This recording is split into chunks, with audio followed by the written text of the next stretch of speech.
A questão. Bom dia. Vamos continuar falando sobre a política na Idade Moderna.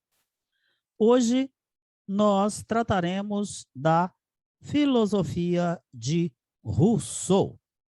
Jean-Jacques Rousseau era um suíço e ele viveu no século XVIII. Tem obras que fazem críticas bastante contundentes ao absolutismo dos reis. Pois bem, Rousseau é um dos teóricos mais conhecidos quando se trata da teoria do contrato social e do estado de natureza. Apesar de que Hobbes é também um dos muito citados por causa do provérbio: o homem é o lobo do homem, homo lupus homini.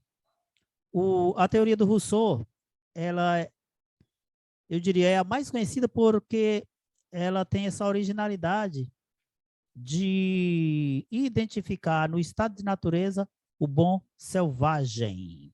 Já já a gente vai entender bem direitinho o que é isso, o que é o bom selvagem. Muito bem, falando a respeito do estado de natureza e do contrato social, aqui nós trabalharemos com a hipótese, claro, dentro do pensamento de Rousseau, segundo a qual os indivíduos viviam em estado de natureza, ou seja, tal qual eles vieram para ser, eles eram. Não transformaram nada, não criaram nada, eles viviam como vieram para ser. Agora imaginemos animais, por exemplo. Os animais não inventam casas, não inventam religião, não inventam bancos. Eles vêm para ser de um jeito e eles vivem daquele jeito. O ser humano, ele sempre inventa um jeito de passar por cima, digamos assim, da sua natureza. Viver segundo a natureza era viver dentro daquilo que constituía os caracteres humanos, ou seja, o ser humano, repetindo, veio para ser algo, ele era esse algo no estado de natureza. Algumas características do que eles eram são postas aí. Por exemplo, eles eram sadios, eles cuidavam da própria sobrevivência. Aí você vai imaginando os animais. É basicamente a mesma coisa. Pois bem, isso aconteceu, isso foi se dando até o momento em que surgiu a famigerada propriedade. De novo, nós estamos diante da propriedade. E aí, o que ocorre? Uns passaram a trabalhar para os outros. E o que isso gerou? A escravidão e a miséria. Porque começou a ocorrer o seguinte: aqueles que mais trabalhavam enriqueciam mais aqueles para quem eles trabalhavam. E aí, o que o Rousseau vai dizer? Se faz o pacto social nesse momento, mas é um falso pacto social, porque coloca as pessoas sob grilhões. Ou seja, fazer o pacto indicava: nós estamos abrindo mão do nosso poder e agora o Estado vai ter as condições de deliberar a respeito da vida. Eu uso sempre essa palavra Estado, não é de graça, é porque, na verdade, todas estas teorias da institucionalização do contrato social, elas tentam explicar a origem do Estado. A partir do momento em que o homem abre mão do seu poder de autogerenciamento e entrega esse poder para uma instituição, essa instituição é o Estado. Pois bem, falando a respeito do soberano e do governo, na teoria russoniana, temos a ideia de que o contrato social legítimo deve se originar do consentimento necessariamente unânime. Os seres que abrem mão da própria gerência da vida em prol do Estado, eles precisam não serem forçados a fazer isso. É um consentimento unânime e necessário. Cada associado se aliena totalmente. O que é alienar? Abre mão. abre mão do seu poder e entrega, abdica, sem reserva, de todos os seus direitos em favor da comunidade. Então, fica assim, numa situação em que se pode pensar assim, eu quero assim, eu gostaria que fosse assim, mas o bem da comunidade exige que seja de outro modo, então farei aquilo que for melhor para a comunidade.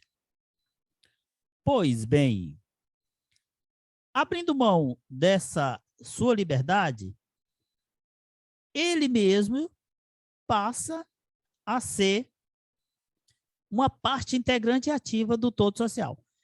Atentem bem para isso, eu estou meio que reticente aqui exatamente para explicar um negócio meio complicado. É o seguinte, quando o ser humano abre mão da sua liberdade e entrega isso para o Estado gerenciar, esta abertura de mão põe o Estado como gerente da vida da própria pessoa. Só que a pessoa, ele é integrante ativo desse todo social que o Estado gerencia agora.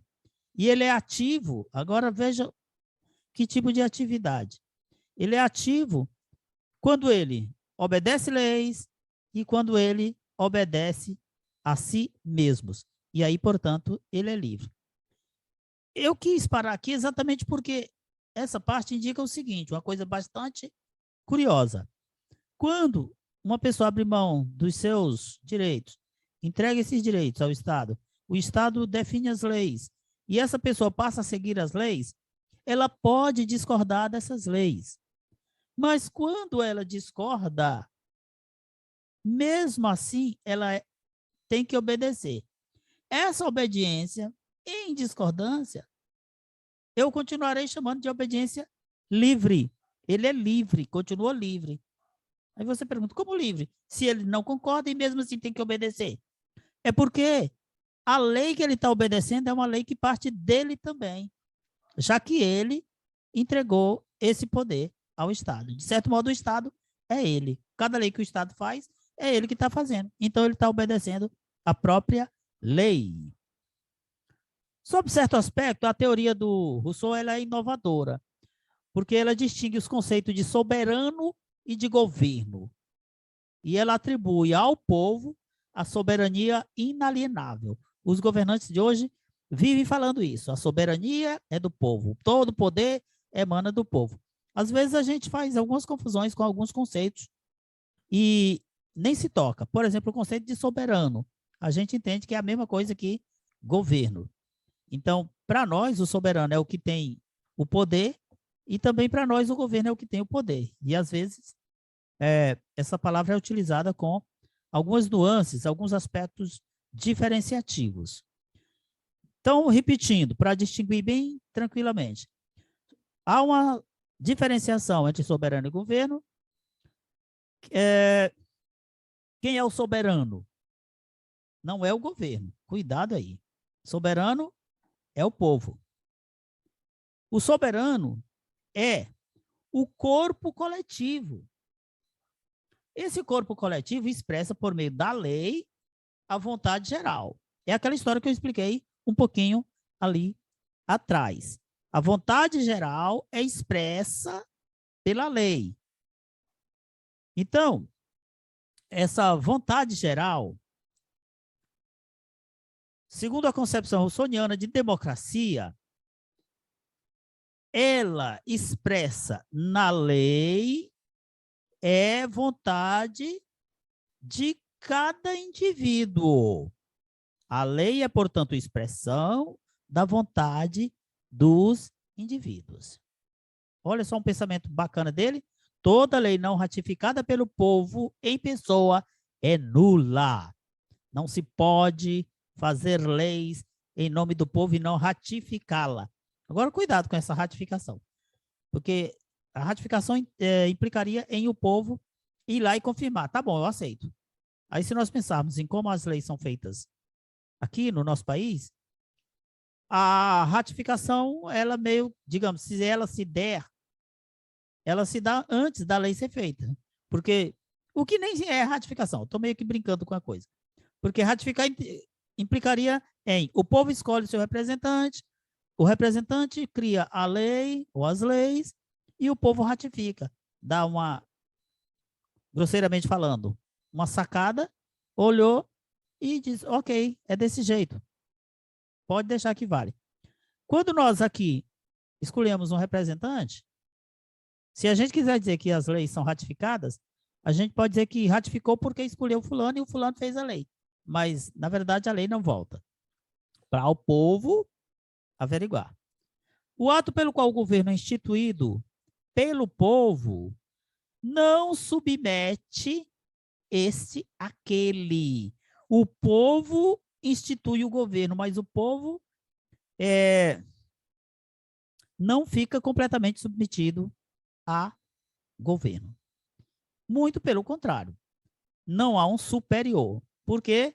Porque os depositários do poder não são senhores do povo. Outra questãozinha. Por isso que eu estou demorando muito nesse texto, porque no Brasil tudo é meio entendido fora do prumo. É por isso que é importante a educação política.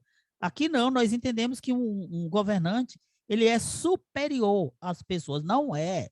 Não tem superioridade nenhuma. Um militar, por exemplo, a gente dá uma certa moral ao militar como se ele fosse dono das armas, como se ele fosse um poder que tem superioridade sobre as demais, digamos assim, instituições. Mas não é. Eles são apenas depositários do poder. Quem tem o poder? O povo. O povo dá esse poder e quando ele dá esse poder, esse pessoal que recebe, os governantes, os militares, as instituições, eles não recebem esse poder para ficar senhores do povo. Não é para isso. Eles recebem para ajudar o povo. Eles recebem para melhor servirem ao povo. Aí você vai dizer, ah, professor, tanto faz, porque, na verdade, eles pegam o poder e fazem do poder o que quer. Pois é. É bem aí que tem uma brecha para que nós digamos coisas, para que nós nos incitemos contra esse tipo de coisa. É aí que está.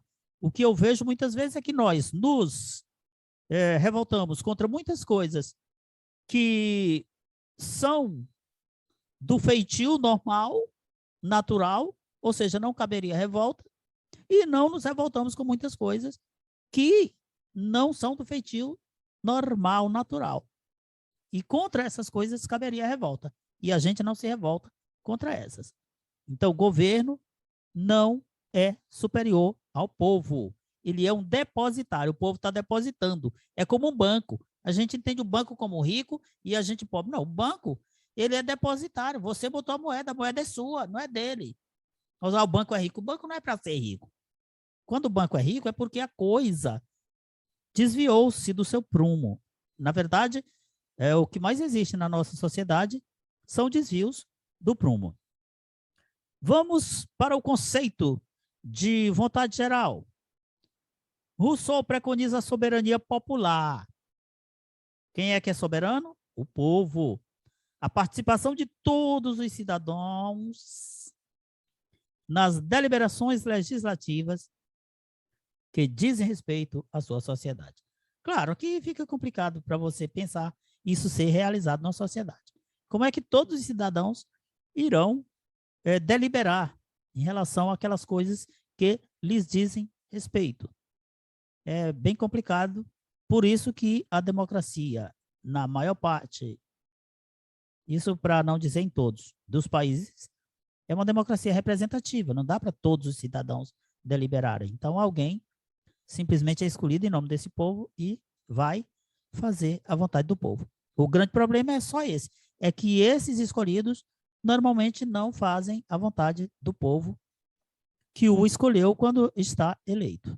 É só esse o problema. Vejo aqui que o tempo já passou mais do que eu queria, mas vamos falar ainda só umas duas coisas a respeito de Rousseau. Ele falava sobre os tipos de participação na comunidade. Existem dois tipos.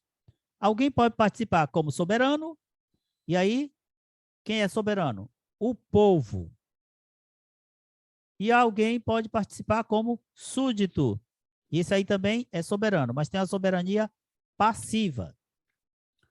A pessoa privada tem uma vontade individual, a vontade pessoal de cada um, que geralmente visa ao interesse egoísta. Eu posso ter minhas próprias vontades egoístas, querer coisas para mim.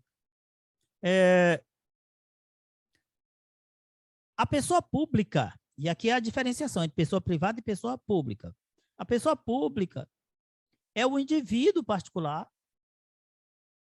que também pertence ao espaço público, participando de um corpo coletivo. É meio complicado, mas não é tão. Vejamos como a gente esclarece isso bem tranquilinho. Pessoa privada é a própria pessoa quando ela expressa as suas vontades individuais, vontades essas que vão aos interesses das coisas para ele. Mas essa mesma pessoa pode expressar uma vontade não individual, mas uma vontade que vai ao encontro das necessidades da comunidade, do público, do coletivo. Então, vai ao encontro dos interesses comuns. E fechando nossa aula, diremos que o Rousseau, dentro desses teóricos, terá uma visão muito mais democrática do poder. É claro que isso não diz as complicações que seria efetivar essa visão democrática do poder de Rousseau nas sociedades concretas. Até a próxima!